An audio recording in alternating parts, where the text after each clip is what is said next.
قل اعوذ برب الفلق من شر ما خلق ومن شر غاسق اذا وقب ومن شر النفاثات في العقد ومن شر حاسد اذا حسد۔ اللہ رب العالمین نے انسانوں کے درمیان رزق کو اپنے حکمت کے تحت اور اپنے قدرت کے تحت تقسیم کیا ہے۔ اسی طرح انسان کو جو اچھائی اور بھلائی ملتی ہے یا کوئی انسان اس بھلائی اور اچھائی سے محروم رہتا ہے تو یہ اللہ رب العالمین کی تقدیر اور اس کی حکمت کا تقاضا ہے۔ اللہ تبارک و تعالیٰ فرماتے ہیں نحن قسمنا بینہم معیشتہم، کہ ان کی معیشت ہم نے ان کے درمیان تقسیم کی ہے، لہذا انسان خوش قسمت وہ ہے کہ جو اس کو اللہ کی طرف سے ملے اس پہ وہ قناعت کرے اور اللہ رب العالمین کی طرف سے ملنے والی نعمتوں کا شکر ادا کرے۔ لیکن انسان کی صفت یہ ہے کہ انسان ایک تو حریص ہے، دوسرا جلد باز ہے، تیسرا ناشکرا ہے۔ بہت کم ایسے لوگ ہوں گے جو اللہ کی تقسیم پر راضی ہو جاتے ہیں اور جو اللہ کی نعمتیں ہیں وہ نعمتیں ان کو بڑی عظیم نظر آتی ہے، ورنہ اکثریت اگر ہم دیکھیں تو ہماری نظر اللہ کی طرف سے آئی ہوئی آزمائش پر تو ہوتی ہے۔ جو کبھی اللہ تعالیٰ آزمانے کے لیے ہمیں کوئی تکلیف دیتا ہے، کوئی مصیبت ہم پر مسلط کرتا ہے، کوئی بیماری آتی ہے، کوئی کام اور معیشت کے حوالے سے پریشانی ہوتی ہے، کوئی بیماری ہوتی ہے، وہ تو ہماری نظروں میں ہوتی ہے، اس کو تو ہم دیکھ لیتے ہیں اور اس کو دیکھ کر اللہ تعالیٰ نے جتنی نعمتیں ہمیں دی ہوتی ہیں وہ ساری نعمتیں ہم بھول جاتے ہیں۔ اگر ہم یہ سوچیں کہ اللہ رب العالمین نے اگر کبھی مجھے آزمایا، کوئی مصیبت آ گئی اللہ کی طرف سے، کوئی بیماری آ گئی، کچھ دنوں کے لیے کام کی پریشانی آ گئی، تو اتنے دنوں تک اللہ تعالیٰ نے جو اپنے انعامات میرے اوپر کیے تھے یہ بھی تو اللہ کی طرف سے تھا۔ مثال کے طور پر کسی کا ایک کاروبار چل رہا ہے، ٹھیک ٹھاک اس کو منافع ہو رہا ہے، بڑا خوش ہے، کچھ دنوں اگر کاروبار خراب ہو جاتا ہے، اس میں نقصان ہو جاتا ہے، تو اللہ رب العالمین کی طرف سے اتنے عرصے تک جو اس کے کاروبار میں برکت ہو رہی تھی، جو فائدہ مل رہا تھا، اس کو بھول جاتا ہے۔ تو یہ انسان کمزوری ہے، جبکہ مومن کی شان یہ ہے کہ اللہ کی طرف سے جو انسان کو ملتا ہے اس پر انسان قناعت کرے، اللہ کا شکر ادا کرے اور وہ یہ عقیدہ اور یہ نظریہ رکھے کہ میں اس کا بھی قابل نہیں ہوں، جو اللہ نے دیا ہے یہ اس کا احسان ہے۔ کیوں؟ اس لیے کہ میں تو اللہ کا بندہ ہوں، مجھے تو اللہ نے پیدا کیا اپنی بندگی کے لیے۔ ان نعمتوں کو، ان سہولتوں کو استعمال کرنے کا مقصد وہ یہ ہے کہ میں اللہ تعالیٰ کی عبادت کے لیے ان چیزوں سے تعاون حاصل کروں، ان دنیا کی نعمتوں سے میں مدد لے کر اللہ کی بندگی کروں۔ اگر کھانا ہے تو اس لیے کھاؤں کہ اپنے کمر کو سیدھا کروں جس کی وجہ سے میں اللہ کی عبادت کر سکوں، جسم کو توانائی پہنچاؤں تاکہ اللہ تعالیٰ کی عبادت کروں، اللہ کے دین کی کوئی خدمت کروں۔ لیکن ہم اللہ تعالیٰ کی نعمتیں دن رات استعمال کرتے ہیں اور ہمیں نہ ان کا شکر کرنا یاد رہتا ہے، نہ ان نعمتوں والا رب جس کی طرف سے وہ نعمتیں ہمیں ملی ہے، نہ اس رب کا کوئی خیال رکھتے ہیں۔ اور اس کے برعکس اکثر لوگوں کے اندر یہ چیز ہوتی ہے کہ جو کچھ اس کو ملا ہوا ہے اس پر نظر کم رکھتے ہیں اور جو دوسروں کو مل رہا ہے وہ زیادہ گنتا ہے، اور اسی سے پھر دل میں حسد پیدا ہوتا ہے۔ آج آپ کے سامنے جو میں نے سورۃ الفلق کی تلاوت کی ہے۔ اس سورۃ الفلق میں اللہ رب العالمین اپنے نبی محمد صلی اللہ علیہ وسلم کو جو حکم دے رہے ہیں، قل، آپ کہہ دیجئے، اسی طرح پوری امت کو یہ حکم ہے اللہ کے نبی صلی اللہ علیہ وسلم کے بعد اور آپ کی پیروی میں کہ وہ کہہ دے۔ کیا کہہ دے؟ وہ پناہ مانگنے کے کلمات کہہ دے، وہ اللہ کی پناہ مانگے۔ کس چیز سے اللہ کی پناہ مانگے؟ مختلف شرور کا، مختلف نقصانات کا، شر کی مختلف قسموں کا اللہ نے ذکر کیا ہے، اور آخر میں جس چیز کا ذکر کیا ہے وَمِن شَرِّ حَاسِدٍ إِذَا حَسَدَ، یا اللہ میں تیری پناہ چاہتا ہوں حسد کرنے والے کے شر سے، اذا حسد، جب وہ حسد کرنے پر اتر آئے، جب وہ حسد کرنے لگے۔ حسد کی شر سے پناہ مانگنے کا حکم ہوا ہے۔ حسد ہے کیا چیز اور اس کے نقصانات کیا ہے اور اس سے کیسے بچا جا سکتا ہے، یہ ایک اہم ترین موضوع ہے۔ کیوں؟ اس لیے کہ یہ بیماری ایسی بیماری ہے کہ لاشعوری طور پر انسان میں آ جاتی ہے، اور یہ اتنی خطرناک بیماری ہے کہ انسان جو نیک اعمال کرتا ہے، نماز پڑھتا ہے، روزہ رکھتا ہے، کوئی اور صالح عمل کرتا ہے، یہ بیماری ان اعمال کو کھا لیتی ہے اور تباہ کر کے رکھ دیتی ہے۔ کیونکہ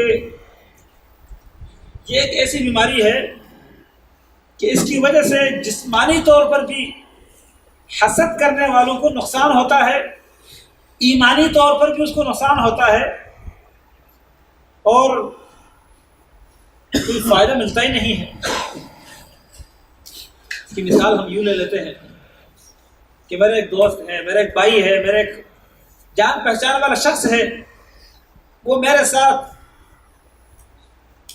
عمر میں یا مال و دولت کے اعتبار سے اور مقام کے اعتبار سے برابر ہے، لیکن مجھے نظر آتا ہے کہ اس کو دنیا میں لوگ زیادہ عزت دیتے ہیں، اس کو زیادہ فائدہ مل رہا ہے، وہ کوئی کاروبار کر رہا ہے، میں بھی وہی کاروبار کر رہا ہوں، اس کو زیادہ فائدہ مل رہا ہے۔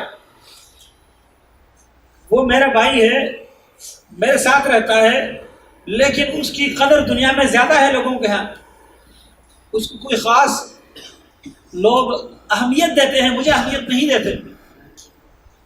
اب اس کی وجہ سے کیا ہوتا ہے؟ دل میں حسد کی بیماری پیدا ہوتی ہے۔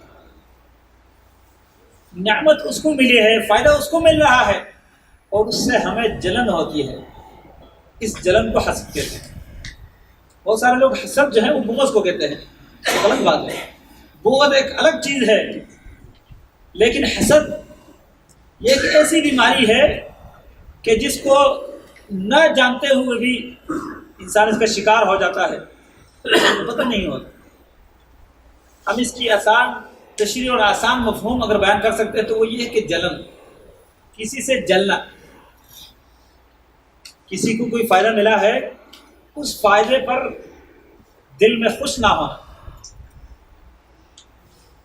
یہ بھی نہیں کہ یہ فائدہ جو اس کو ملا ہے مجھے بھی اس طرح مل جائے، جو اس کے پاس ہے، جو اس کو ملا ہوا اس طرح کا ملنے کی تمنا کرنا، یہ ایک الگ چیز ہے۔ بس یہ ہے کہ اس کے پاس یہ چیز کیوں آئی، وہ اس مقام پر کیوں پہنچا، اس کی اتنی عزت کیوں ہے، میرے سامنے لوگ اس کی تعریف کیوں کرتے ہیں، اس کو کہتے ہیں جلنا۔ اور اس کی وجہ سے انسان بہت گہری تباہیوں میں گر جاتا ہے، بہت خطرناک اثرات اس سے پیدا ہوتے ہیں۔ ایک مثال قرآن کریم نے اس کی بیان کی ہے آدم علیہ السلام کے دو بیٹوں کی، قابیل اور حابیل کی۔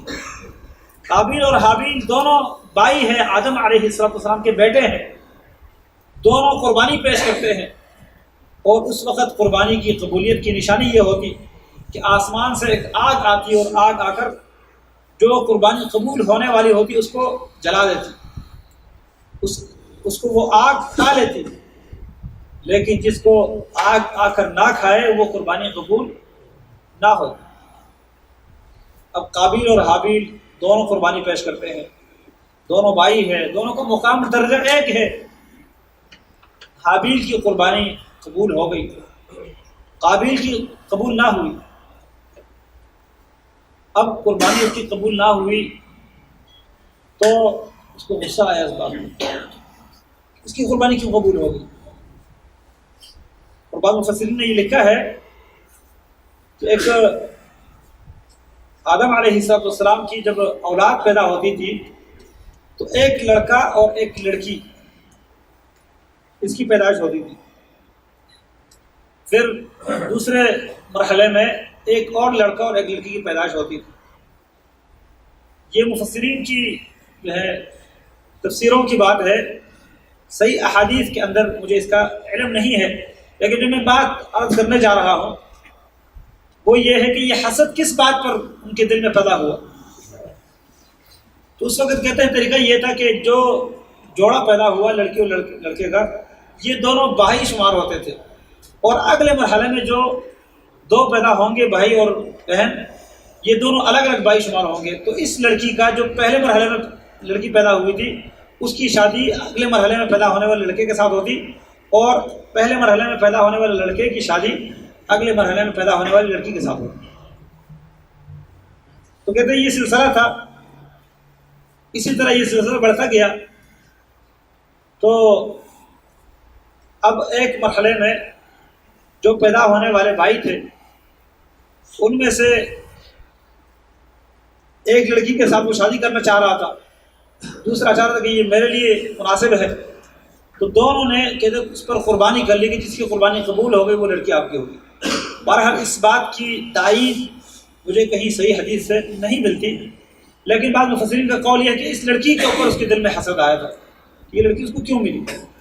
لیکن قرآن کریم کی آیات کی روشنی میں اگر ہم یہ کہہ دیں کہ اس کو اس بات پر حسد آیا کہ میری قربانی کیوں قبول نہیں ہوئی، قربانی اس کی کیوں قبول ہوئی، اب دل میں حسد آ کر حسد کی آگ نے اس کو جو ہے بھڑکایا اور کہنے لگا لأقتلنک، اپنے بھائی سے کہہ رہا ہے کہ میں تمہیں قتل کر دوں گا۔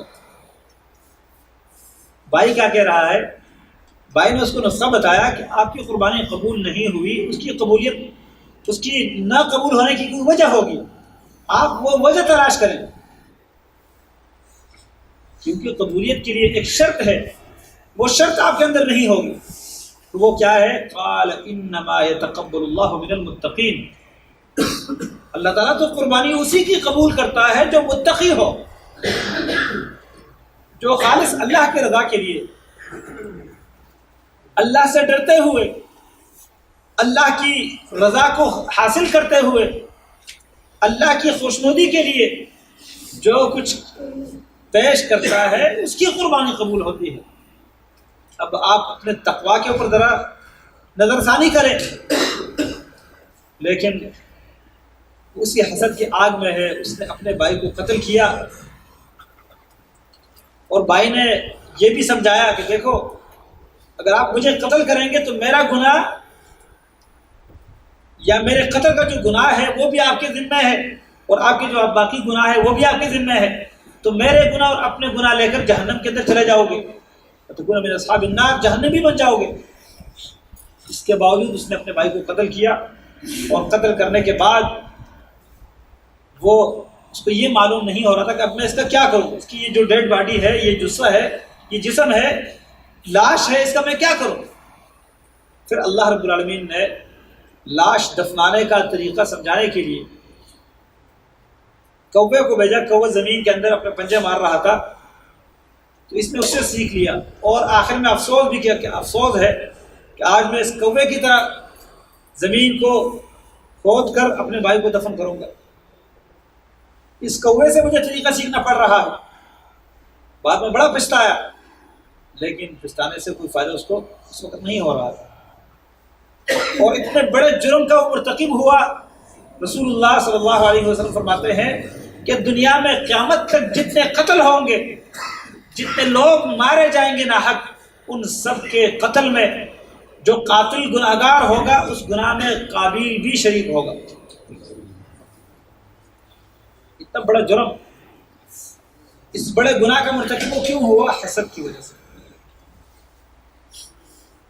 اس سے تھوڑا آگے چلیے، یوسف علیہ السلام جو اپنے والد کے بڑے لاڈلے ہیں، والد کو بڑے پسند ہیں، بڑے پیارے ہیں، عمر میں سب سے چھوٹے ہیں، والد ان سے بڑی محبت کرتے ہیں، ان کے بڑے بھائی ہیں، ان سب کے دلوں میں یہ بات آئی یہ ہمارا بھائی ہے، والد ہم سب کا برابر والد ہے، لیکن اس سے محبت زیادہ ہے اور ہم سے نہیں اتنی، والد اس کو اتنا کیوں پسند کرتے ہیں؟ اب دل میں حسد کی آگ بڑھ گئی۔ اب کیا سوچنے لگے؟ شیطان اس آگ کو اور بڑھا رہا ہے، اس کو اور ایندھن اور اس کے اوپر تیل ڈال رہا ہے۔ کیا ہے؟ پلاننگ کرنے بیٹھے کہ اب یوسف علیہ السلام کے ساتھ اگر اپنے والد کی طرف سے محبت ہے تو اس محبت میں ان کو نقصان کیا تھا؟ کوئی نقصان نہیں تھا، کیونکہ ان کا کوئی حق والد جو ہے وہ اللہ کے نبی ہے، ان سے حق لے کر ان کو نہیں دے رہے تھے، ان کا کوئی حصہ ان کو نہیں دے رہے تھے، لیکن پھر بھی ان کے دلوں میں ایک آگ بھڑک اٹھی ہے اور آپس میں سوچنے لگے اس کا کیا کیا جائے۔ آپس میں جمع ہو گئے اور مشورہ کیا، مشورہ اس بات پر کیا قالوا اقتلوا یوسف او اطرحوه ارضا یخل لکم وجہ ابیکم، ایک کام کرو یوسف کو مار ڈالو، اپنا بھائی ہے، معصوم ہے، چھوٹا سا ہے، بالکل بے گناہ ہے، اور اس کو قتل کرو۔ آخر قتل کی کوئی وجہ ہوتی ہے، اس نے کوئی نقصان نہیں پہنچایا، بغیر کسی جرم کے اس کو قتل کرنے کے لیے پلاننگ بنا رہے ہیں، اور یہ کہتے ہیں او اطرحوه ارضا یخل لکم وجہ ابیکم، کسی ایسے علاقے میں اس کو پھینک آؤ، کسی ایسے زمین میں پھینک دو جس کی وجہ سے آپ کے والد کی توجہ آپ کی طرف پڑے، آپ کے والد اور آپ کے درمیان یہ حائل ہے، رکاوٹ ہے، والد کی توجہ اس کے اوپر ہے، ہمارے اوپر کیوں نہیں ہے؟ اس کو ہم قتل کر دیں گے، والد کی توجہ ہماری طرف آ جائے گی۔ حالانکہ وہ اس بات کو سمجھ رہے تھے کہ والد جس پر محبت ان سے کر رہے ہیں وہ محبت ہمیں نہیں مل سکتی، کیونکہ وہ چھوٹے ہیں، چھوٹوں کے ساتھ جو پیار ماں باپ کو ہوتی ہے وہ ایک الگ چیز ہے، لیکن اس کے باوجود وہ چاہ رہے تھے کہ اس کے ساتھ یہ پیار نہ ہو۔ اب اپنے بھائی کو بغیر کسی جرم کے قتل کرنے کے مرتکب بن رہے ہیں، ان کو اپنے والد سے دور کرنے کے مرتکب بن رہے ہیں، اپنے والد کی دل آزاری کر رہے ہیں، یہ پروگرام بنایا، اور آپس میں یہ بھی کہتے ہیں کہ گناہ کا کام ہے، یہ اللہ کی نافرمانی ہے، اس پر ہم مجرم بنیں گے، اور کہتے ہیں او اطرحوه ارضا یخل لکم وجہ ابیکم وتکونوا من بعدہ قوما صالحین، اس کے بعد نیک بن جاؤ گے، یعنی یہ پتہ ہے کہ گناہ ہو جائے گا، گناہ گار بن جاؤ گے، لیکن پھر نیک بن جاؤ گے، اللہ سے معافی مانگ لو گے۔ یہ شیطان نے یہ طریقہ دکھایا۔ اب اپنے بھائی کو کیا کیا؟ کنویں کے اندر ڈالا، مشہور واقعہ آپ نے سنا ہوگا، مختصر اور کر دیتا ہوں، لیکن جو اللہ کرتا ہے اس کو کوئی روک نہیں سکتا، اور جو انسان چاہتا ہے وہ نہیں ہوتا، جو اللہ چاہتا ہے وہ ہوتا ہے۔ اپنے بھائی کو کنویں کے اندر پھینکا، آ کے جھوٹ بھی بولا، ایک تو یہ جرم کیا کہ بھائی کو جرم کیا، والد سے پیارے بیٹے کو الگ کر دیا، پھر آ کے جھوٹ بول رہے ہیں، اس کا خون کبھی اس کے قمیض کو اتار کر کسی جانور کا خون لگایا اور والد کے پاس آ گئے، وَجَاءُوا أَبَاهُمْ عِشَاءً يَبْكُونَ، عشاء کے وقت آ کر رونے لگے، ماتم کرنے لگے، جرم بھی خود کیا اور ماتم بھی خود، آج کل جس طرح ہمارے ہاں ہو رہا ہے، قتل بھی خود کرتے ہیں اور دلیل بھی یہاں سے رہتے کہتے ہیں کہ یوسف علیہ السلام کے بھائیوں نے ماتم کیا تھا بھائی کے قتل پر، وہ روئے تھے، تو ہم بھی روتے ہیں حسین علیہ السلام کے، حسین رضی اللہ کے قتل پر۔ تو بات یہ ہے کہ قتل انہوں نے قتل کرنے کی کوشش کی، کنویں کے اندر انہوں نے خود پھینکا تھا، تو پھر وہ ماتم بھی مکاری کا ماتم کر رہے تھے، یہ بھی اسی طرح کر رہے ہیں، کیونکہ جب زین العابدین جس کو یہ لوگ بیمار کربلا کہتے ہیں، کوفہ میں وہ رونے کی آواز سن رہے ہیں، وہ ڈولی کے اندر کے اوپر پردہ ڈالا ہوا ہے، بیمار ہے، جب آواز سنی رونے کی، پوچھا یہ کون رو رہے ہیں؟ بتایا گیا کہ کوفہ کے لوگ رو رہے ہیں۔ کہتے کیوں رو رہے ہیں؟ کہ آپ لوگوں کے قتل پر رو رہے ہیں، آپ کے خاندان کے لوگ مارے گئے، حسین رضی اللہ عنہ مارے گئے، اس پر رو رہے ہیں۔ کہتے فمن قتلنا اذا، پھر ہمیں قتل کس نے کیا؟ جب رو رہے ہیں یہ لوگ تو قاتل کون ہے؟ مطلب اس کا یہ ہے کہ قاتل بھی یہی ہے اور رونے والے بھی یہی۔ تو یوسف علیہ السلام کے بھائیوں نے یہی کام کیا کہ خود کنویں کے اندر پھینکا اور پھر والد کے سامنے آ کے رونے لگے۔ قالوا یا ابانا انا ذهبنا نستبق وتركنا يوسف عند متاعنا فاكله الذئب وما انت بمؤمن لنا ولو كنا صادقين۔ تو والد کو جانتے بھی ہیں کہ والد ہماری بات پر یقین کرنے والے نہیں ہیں، کہ ہم دوڑ کا مقابلہ کر رہے تھے اور بھائی کو یوسف کو ہم نے اپنے سامان کے پاس بٹھایا تھا، بیڑیا آ کر وہ کھا گیا، اب آپ ہماری بات پہ یقین تو نہیں کریں گے؟ لیکن اگرچہ ہم سچے ہیں اور خون آلود قمیص لے کر آئے، وجاءوا بدم کذب، جھوٹا خون لگا کے، والد بھی سمجھ رہے تھے قال بل سوف لیکن والد کا صبر دیکھیے، کہتے فصبر جمیل واللہ المستعان علی ما تصفون۔ لیکن اللہ رب العالمین نے یوسف علیہ السلام کو جو مقام دینا تھا وہ ان کی حسد کی وجہ سے ختم نہ ہوا، بلکہ یہ ان کے سامنے ذلیل ہو کر معافی مانگنے لگے۔ یوسف علیہ السلام کو کنویں میں تکلیف ہوئی، اس کے بعد ایک قافلہ آیا، انہوں نے اٹھایا اور ایک غلام سمجھ کر مصر کے اندر انہوں نے بیچ دیا۔ عزیز مصر نے خریدا، غلامی کی زندگی گزاری، جوان ہوئے، مصر کے عزیز مصر کی بیوی کی طرف سے بدکاری کی دعوت ملی، اللہ رب العالمین سے ڈرتے ہوئے اس دعوت کو قبول نہ کیا، آزمائش میں پڑے، اللہ سے دعا مانگی کہ اللہ جیل ہی بہتر ہے میرے لیے اس آزمائش سے۔ جیل میں رہے تقریباً 7 سال، اور اس کے بعد جب مصر کے عزیز بن گئے، مصر کے حاکم بن گئے، تو یہ بھائی ہیں جو ان کے سامنے آ کے کھڑے ہیں اور ان سے بھیک مانگ رہے ہیں اور کہتے ہیں کہ آپ کو اللہ رب العالمین نے ہم پر برتری دی ہے اور ہم بڑے خطا کار ہیں۔ یوسف علیہ السلام بھی بڑے کھلے سینے کے ساتھ کہتے ہیں لا تثریب علیکم اليوم، آج تم پر کوئی ملامتی نہیں، میں تمہیں ملامت نہیں کروں۔ اس حسد نے ان کو کوئی فائدہ نہیں پہنچایا اور الٹا ان کو رسوا کر دیا، شرمندہ کر دیا، والد کے سامنے بھی، بھائی کے سامنے بھی۔ یہ حسد ہے، اس نے اتنا بڑا جرم کروایا ان سے،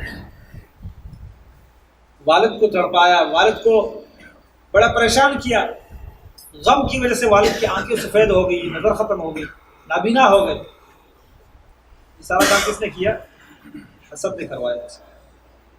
اسی طرح تھوڑا اور پیچھے آئیں، یہود جن کے پاس اللہ کی کتاب تھی، اس کتاب کے اندر کچھ تبدیلیاں بھی انہوں نے کی تھی، لیکن اس میں محمد رسول اللہ صلی اللہ علیہ وسلم کی نشانیاں بالکل واضح طور پر بیان ہوئی تھی، اور ایسی نشانیاں کہ یہودی آ کے آزماتے تھے، چیک کرتے تھے، وہ نشانیاں جانتے تھے۔ ایک یہودی آیا، رسول اللہ صلی اللہ علیہ وسلم کو کچھ قرض دیا تھا، اس نے تھوڑا سا قرض دیا تھا اور ٹائم رکھا تھا، اس ٹائم سے پہلے آیا اور بڑے غصے میں رسول اللہ صلی اللہ علیہ وسلم کا گلا دبا کے کہنے لگا محمد صلی اللہ علیہ وسلم میرا قرضہ دے دیجئے، میرا قرضہ ادا کر دے۔ رسول اللہ صلی اللہ علیہ وسلم کی آنکھیں نکل آئی، اور صبر دیکھیے اللہ کے پیارے پیغمبر کی۔ عمر رضی اللہ عنہ قریب تھے کہ اس آدمی کو قتل کر دیتے۔ رسول اللہ صلی اللہ علیہ وسلم کے ساتھ جو وعدہ کیا تھا، جو ٹائم رکھا تھا، وہ ٹائم ابھی پورا نہیں ہوا، اس میں وقت باقی تھا، اس سے پہلے آ کے اپنے قرضے کا مطالبہ کر رہا تھا۔ رسول اللہ صلی اللہ علیہ وسلم نے عمر رضی اللہ عنہ کی طرف دیکھا، میں عمر اس کو کچھ نہ کہو، جاؤ جو اس پہ قرضہ ہے وہ بھی دے دو اور اضافی بھی دے دو، اتنا جو قرضہ ہے وہ بھی دو اور اتنا اضافی بھی دے دو۔ عمر رضی اللہ عنہ چلے گئے، اور اس یہودی کو ساتھ لے کے جو اس کا قرضہ تھا وہ بھی دیا اور اس جتنا اور بھی دیا. یہ سود نہیں ہے، سود وہ ہے جس پر پہلے سے شرط رکھی جائے، جو طے کیا جائے. اگر آپ کسی کو کوئی قرضہ دے دیتے ہیں یا آپ کو کوئی قرضہ دے دیتا ہے، آپ پر احسان کرتا ہے، تو بہتر طریقہ یہ ہے کہ آپ اس کا احسان اس سے اچھا دوہرا دیں، لوٹا دیں. آپ کو جو چیز دے دیتا ہے اس سے اچھی چیز دے دیں، لیکن پہلے سے یہ طے نہ ہو کہ میں آپ کو 100 ریال دوں گا تو آپ مجھے 150 دیں گے، یہ طے نہ ہو. بہرحال رسول اللہ صلی اللہ علیہ وسلم نے اس کو زیادہ دینے کا کہا تھا تو عمر رضی اللہ عنہ نے زیادہ دیا. پھر عمر رضی اللہ عنہ نے پوچھا کہ اللہ کے دشمن، اللہ کے پیارے پیغمبر، ان کا اخلاق یہ ہے اور آپ نے اتنی بدتمیزی کی، ٹائم بھی پورا نہیں ہوا اور آپ نے مانگنے کا انداز بھی ایسا اپنایا کہ گلے دبا کر مانگنا شروع کیا کہ میرا حق دے دے. اس کام پر تجھے کس چیز نے مجبور کیا تھا؟ اس نے کہا کہ میں نے تورات میں اس پیغمبر کی جتنی نشانیاں پڑھی تھی وہ ساری نشانیاں مجھے معلوم ہو گئی. وہ ساری نشانیاں میں نے ان کے اندر دیکھی تھی جو تورات میں پڑھ چکا تھا. ایک نشانی باقی تھی اور میں وہ دیکھنا چاہ رہا تھا، اور وہ نشانی یہ تھی کہ جو ان کے ساتھ جہالت اور بدتمیزی سے پیش آتا ہے یہ اس کے ساتھ بردباری اور صبر کے ساتھ پیش آتا ہے. کہتے آج میں نے وہ بھی دیکھ لیا اور میں اس بات کی گواہی دیتا ہوں کہ اللہ کے سوا کوئی اور عبادت کا لائق نہیں ہے اور محمد صلی اللہ علیہ وسلم اللہ کے سچے رسول مسلمان ہو گئے. اتنی نشانیاں اللہ تعالیٰ قرآن کریم میں فرماتے ہیں یعرفونہ کما یعرفون ابناءہم. یہ یہودی اس پیغمبر کو ایسا جانتے ہیں جیسے اپنے بیٹوں کو جانتے ہیں. جیسے انسان اپنے بیٹے میں شک نہیں کرتا کہ یہ میرا ہے کسی اور کا ہے، ایسا ہی ان کو یہ شک نہیں ہے کہ یہ پیغمبر وہی پیغمبر ہے جس کی سچائی اللہ نے تورات میں بیان کی ہے یا کوئی اور ہے. اس میں کوئی شک نہیں ہے.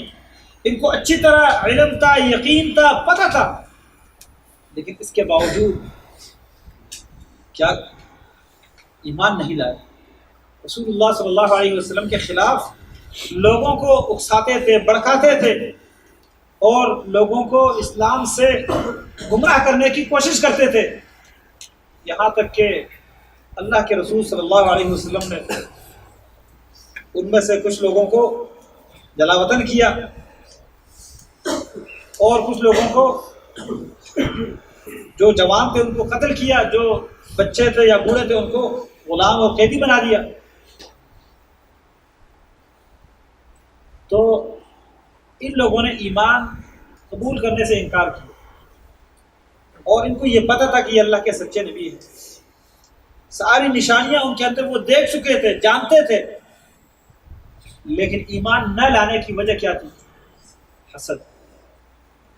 حسد وہ یہ کہتے تھے کہ ہم لوگ ہماری عزت کرتے ہیں، ہمیں سید اور سردار کہتے ہیں، ہمیں پیر اور بزرگ مانتے ہیں، لوگ ہم سے مسائل پوچھتے ہیں اور لوگ ہمیں جو ہے وہ اپنے مختلف قسم کے شکرانے اور نذرانے دیتے ہیں.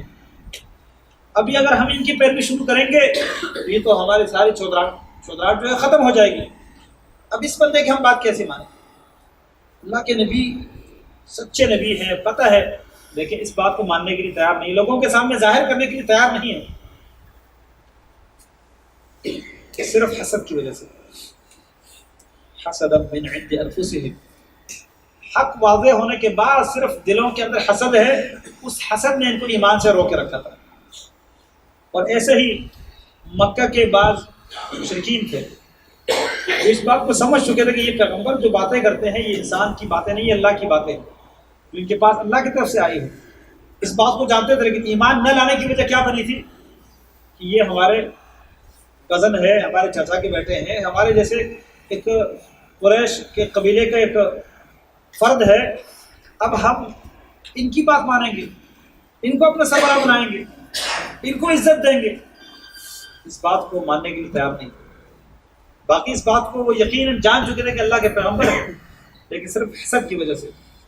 تو حسد اتنی خطرناک بیماری ہے کہ انسان کے اندر سرایت کر جاتی ہے اور انسان کو اس کا پتہ نہیں ہوتا، لیکن اس کے اثرات بڑے خطرناک ہوتے ہیں. اور اگر ابلیس کے بارے میں بھی ہم تھوڑا دیکھیں اس نے جو آدم علیہ السلام کے طرف سجدہ کرنے سے انکار کیا تھا، اس کی وجہ بھی یہ بن رہی تھی کہ یہ مٹی سے بنا ہے، اتنا مقام مل رہا ہے کہ اس کے ہم سامنے سجدے میں گر جائے، اب ان کے سامنے سجدہ کر۔ حسد،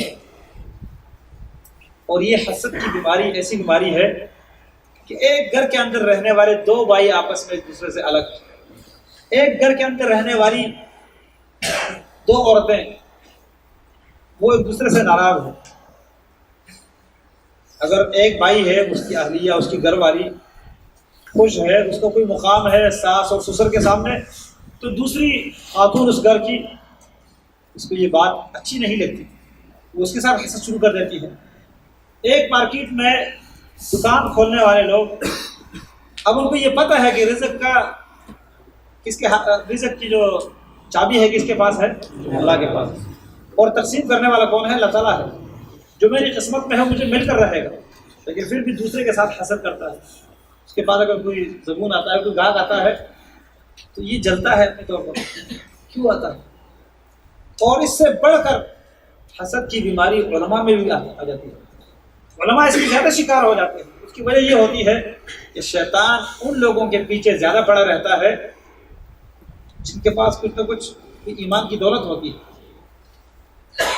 شیطان کی کوشش یہ ہوتی ہے، اور آپ بھائیوں میں سے بھی اس بات کی طرف ہر بھائی نے متنبہ ہونا ہے، ہر بھائی نے ہوشیار ہو کر کام کرنا ہے۔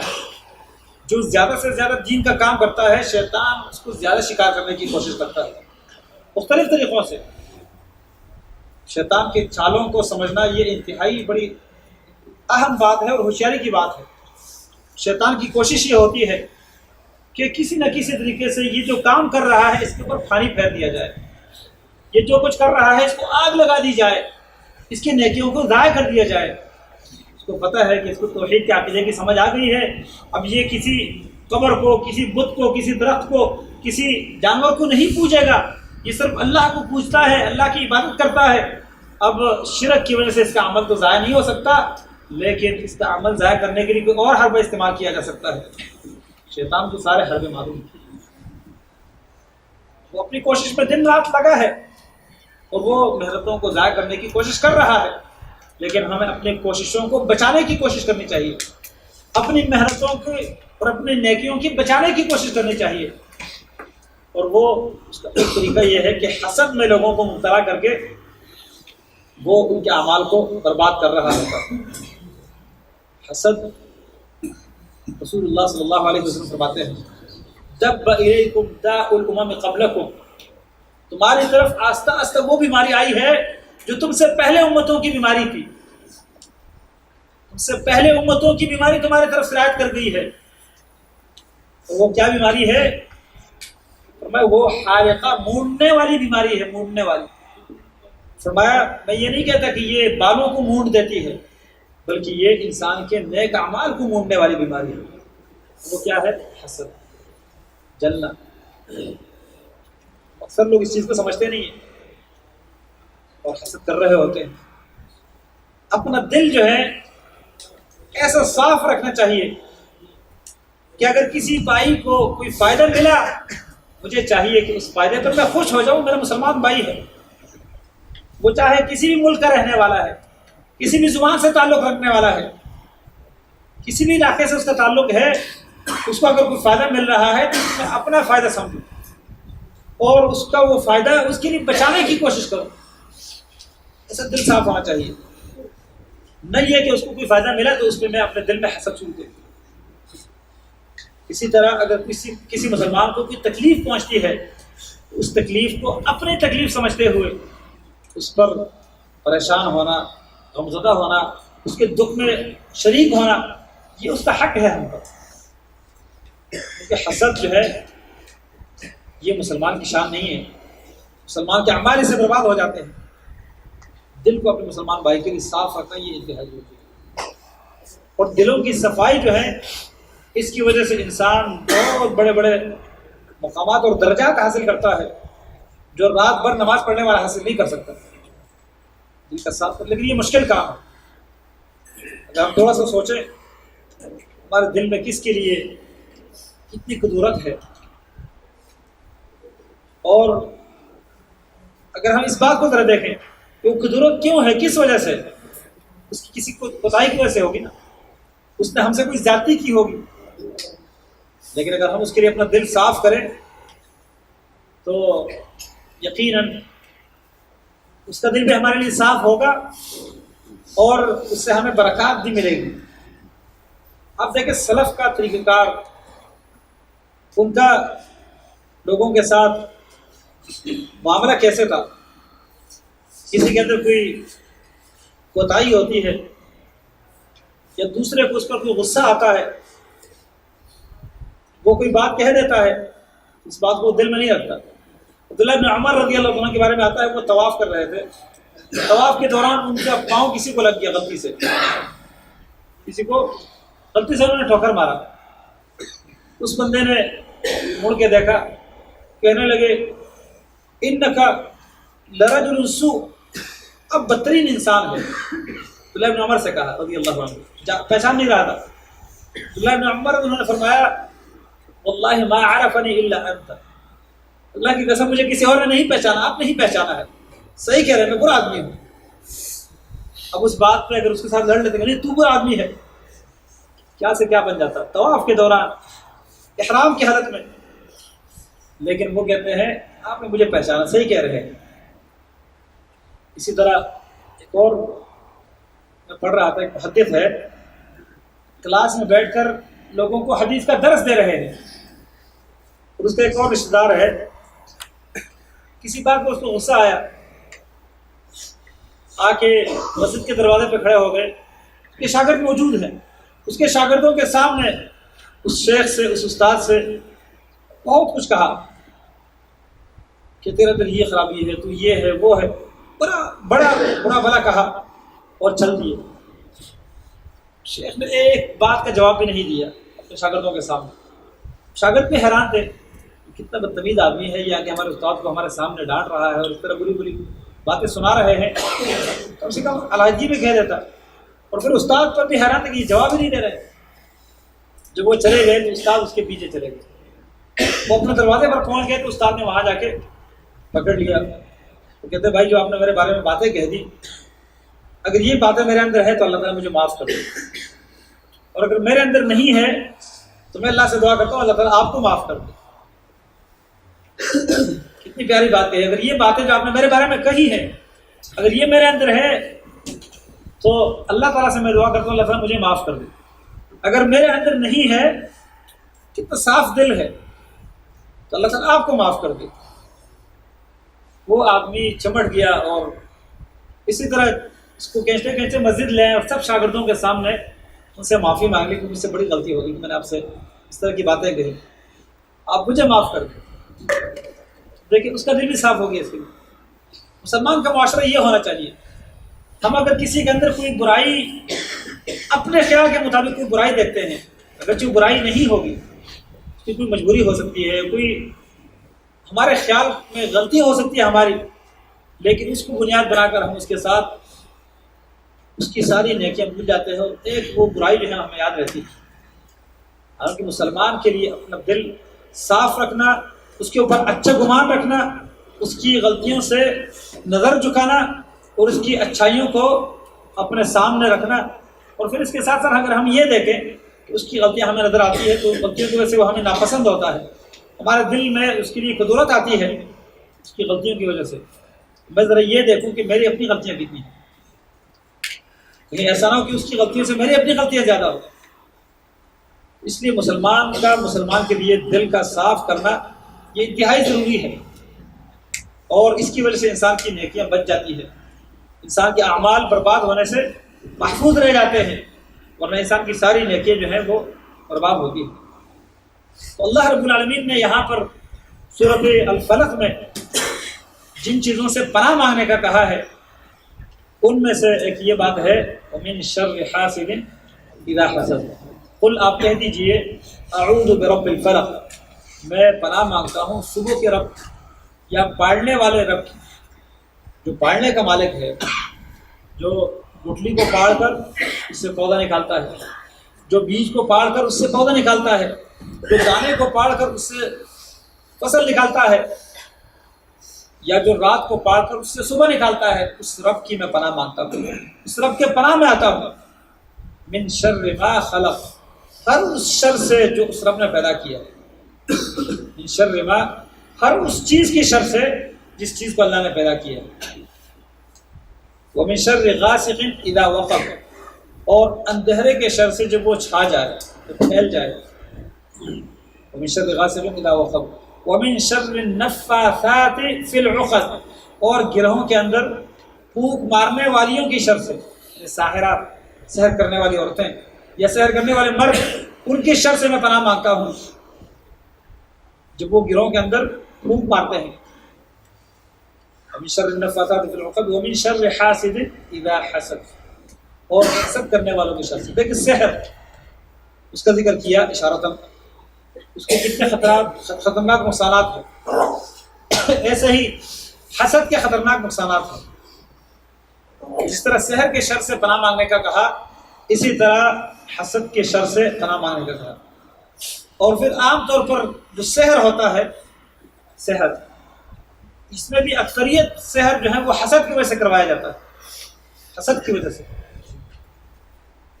کسی کا کاروبار اچھا چل رہا ہے، دوسرے کو وہ پسند نہیں ہے، دوسرے کو اس سے سکون نہیں مل رہا، وہ اس کے لیے مختلف قسم کے حربے تلاش کر رہا ہے کہ اس کو کوئی نقصان پہنچائے۔ نقصان تو اس کو کوئی نہیں پہنچا سکتا جب تک اللہ نہ چاہے۔ وما تشاءون الا ان یشاء اللہ،